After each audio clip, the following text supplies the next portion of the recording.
So this wasn't exactly what we had in mind when we planned our trip up to the Gunflint Trail, but now we can see some ash starting to fall on our windshield.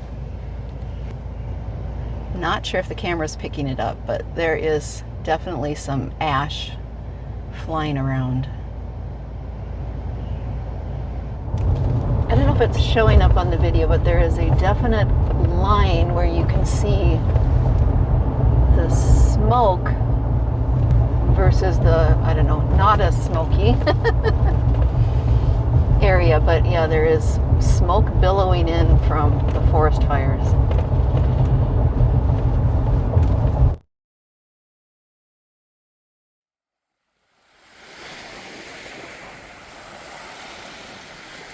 We had arrived at Cascade River State Park near the northeastern tip of Minnesota.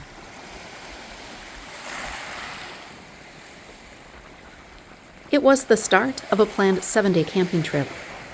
The weather was lovely along Lake Superior, and the Cascades were beautiful.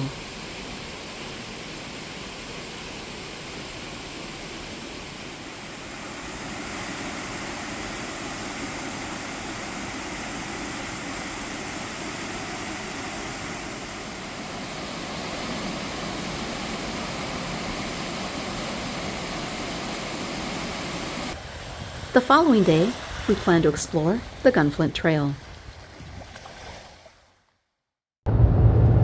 We're in Grand Marais, Minnesota, at the start of the Gunflint Trail.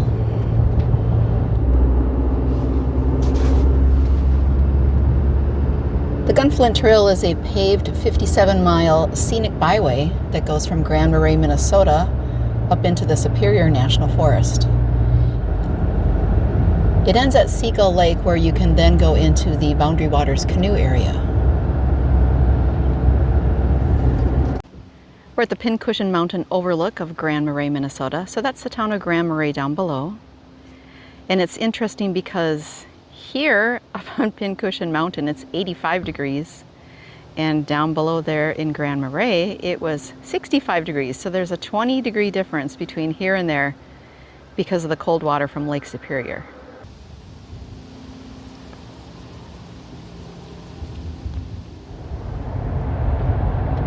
Kind of smoky. Yeah, so we're still pretty close to Grand Marais, and it is July 14th today, and there are a lot of wildfires currently burning in the Superior National Forest and in the Boundary Waters Canoe Area, to the point where they're actually evacuating the Boundary Waters Canoe Area, which I've never heard them do before. But there is smoke, it looks like, drifting this way now towards Grand Marais. So we're going to see if we can make it all the way to the end of the Gunflint Trail. We're not sure if we can or not. We stopped at the ranger station in Grand Marais, and she said that it was open to the end, but she said it's possible we might run into some fire crews. It was also possible they might close it down at some point in time. So we'll see. We'll see how far we get.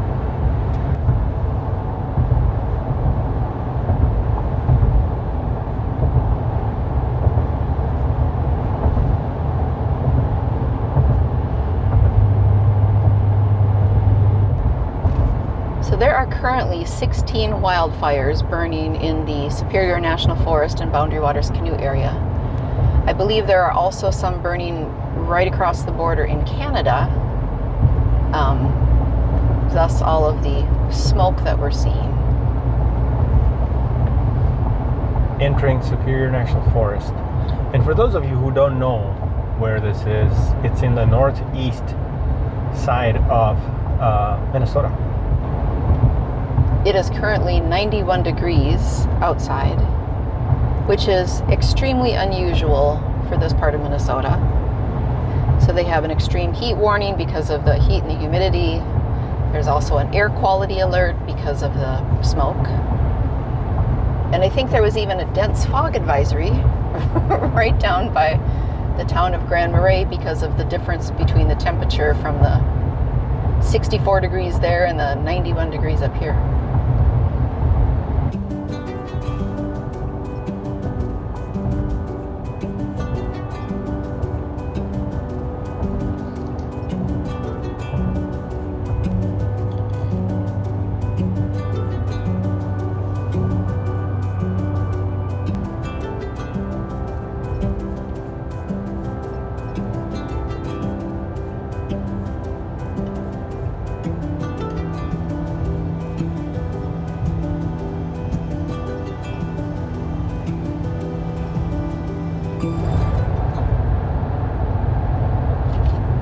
So this is a heavily wooded area, obviously, since we're in a national forest.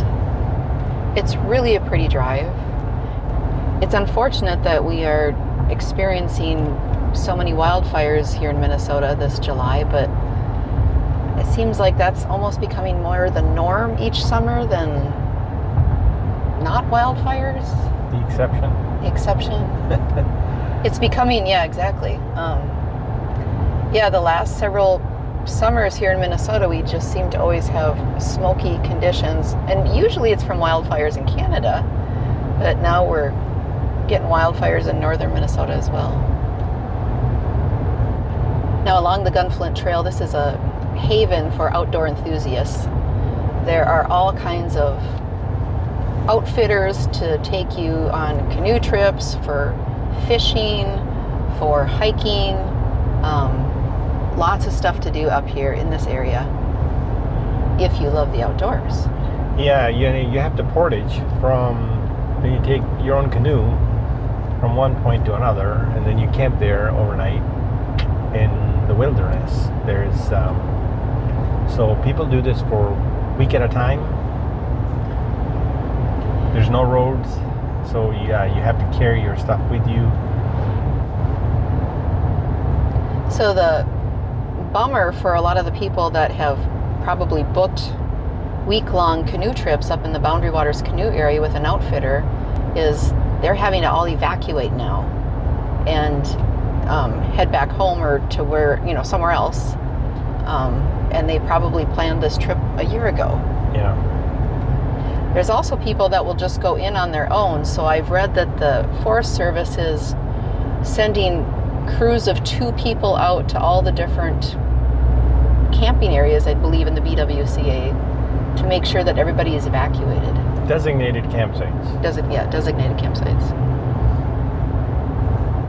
I'm noticing that so many of these, I think they're spruce trees, but some type of pine tree, they're either dying from drought or they're dying from maybe some kind of beetle infestation or something, because they look really dry.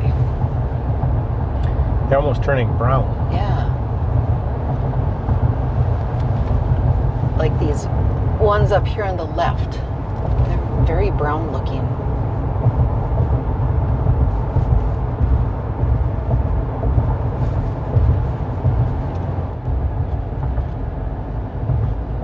The Gunflint Trail began as an ancient first American footpath. It then evolved into a rudimentary wagon road in the 1880s for mining and logging. It wasn't fully paved until 1979, becoming the famous wilderness byway that it is today.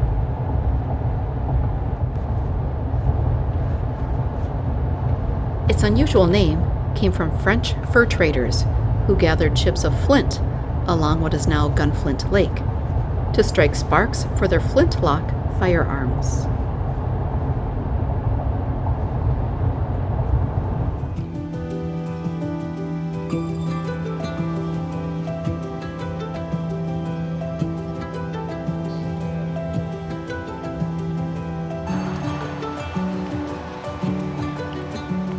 It's a beautiful little lake right here along the Gunflint Trail.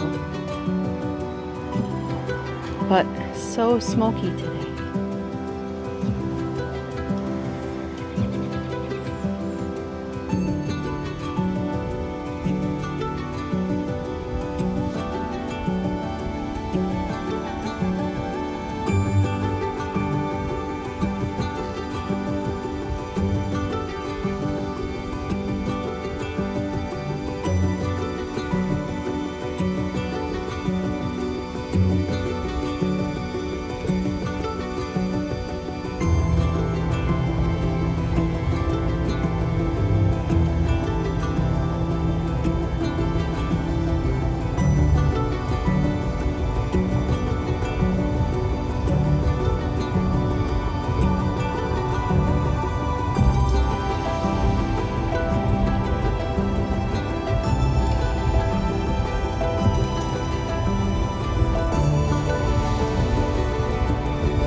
The Laurentian Divide is a continental ridge that stretches across northern Minnesota. Birch Lake lies directly on this divide. Water at this point flows northward towards Hudson Bay in Canada and eastward into the St. Lawrence watershed. Some pretty meadows in here. If you're lucky, you could see a moose when you're driving up the Gunflint Trail.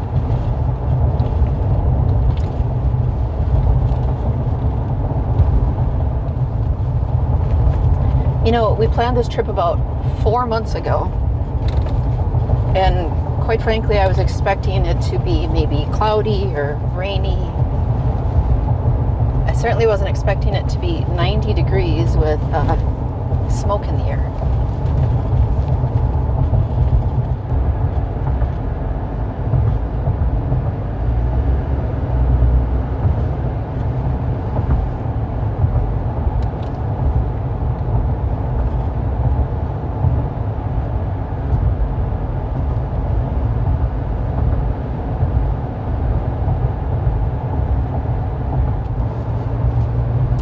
I believe it's getting smokier again. Yes.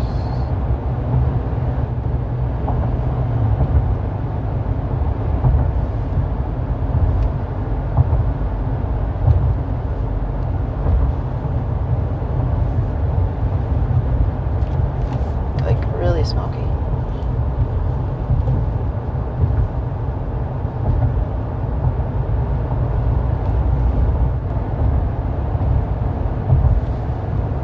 I'm noticing a lot of people coming out with canoes on top of their trucks or cars. I suppose they're leaving because of the smoke.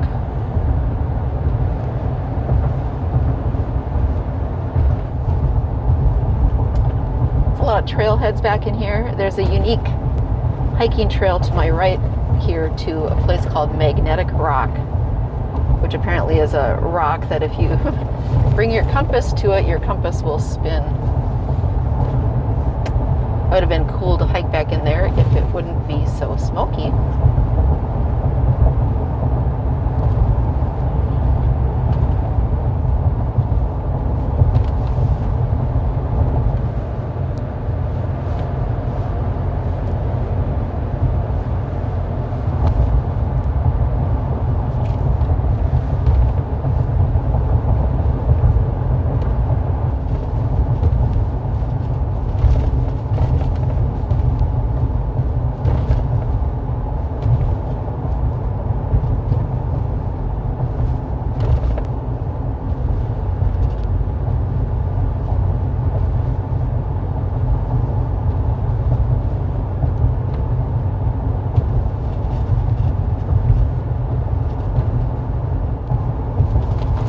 We're approaching the end of the trail. It says Lake Access, end of the trail. Yep. There's a museum up here, a nature center.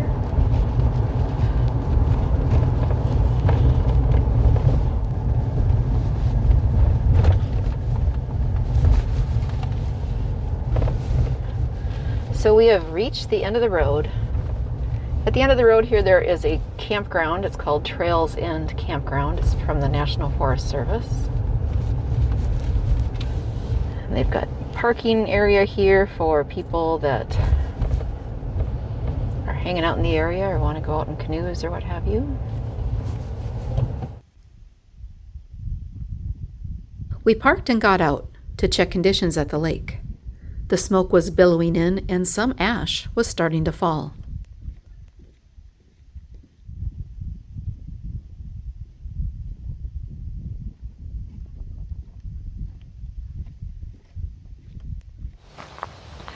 That's just crazy. So are they evacuating like the whole area, the campground, or even the lodges? And no, there's not many lodges that are covered in it. It goes, the evac space is down to, I think, 2 miles, maybe 3 miles up from Cross River. Okay. Which is just north of the Gunflint. Okay.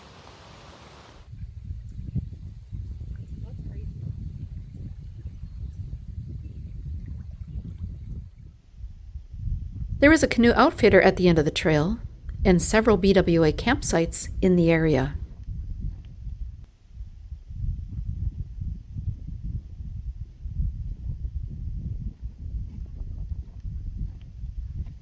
This is such a pretty lake at the end of the trail. I really wanted to spend a little bit more time here, but it was just so smoky.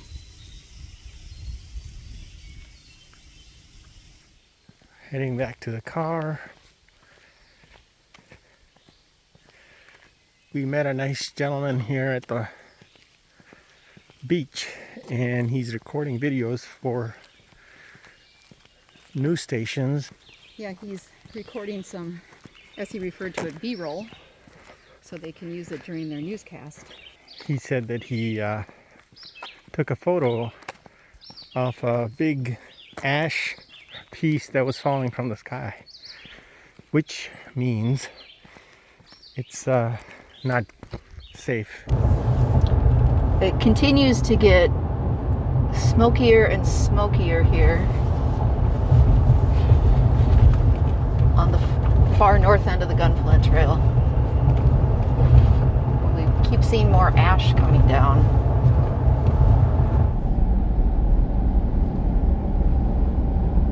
We made our way back to the charming town of Grand Marais.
So you can see where the smoke cloud has just kind of overtaken Grand Marais. It's still sunny south of here on Lake Superior, but we've got really filtered sunshine now. And we're actually seeing ash. And we're seeing some ash. And yeah, it's about, 5 o'clock in the afternoon, so it should be bright, sunny skies.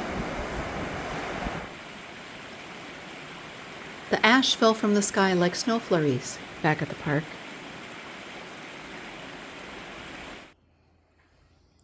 So this is ash that has fallen on our car.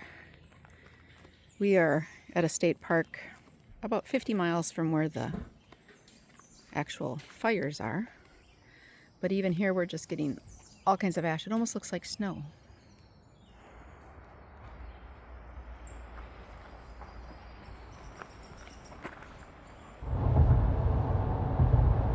We didn't want to leave this beautiful area, but the smoke was just too thick.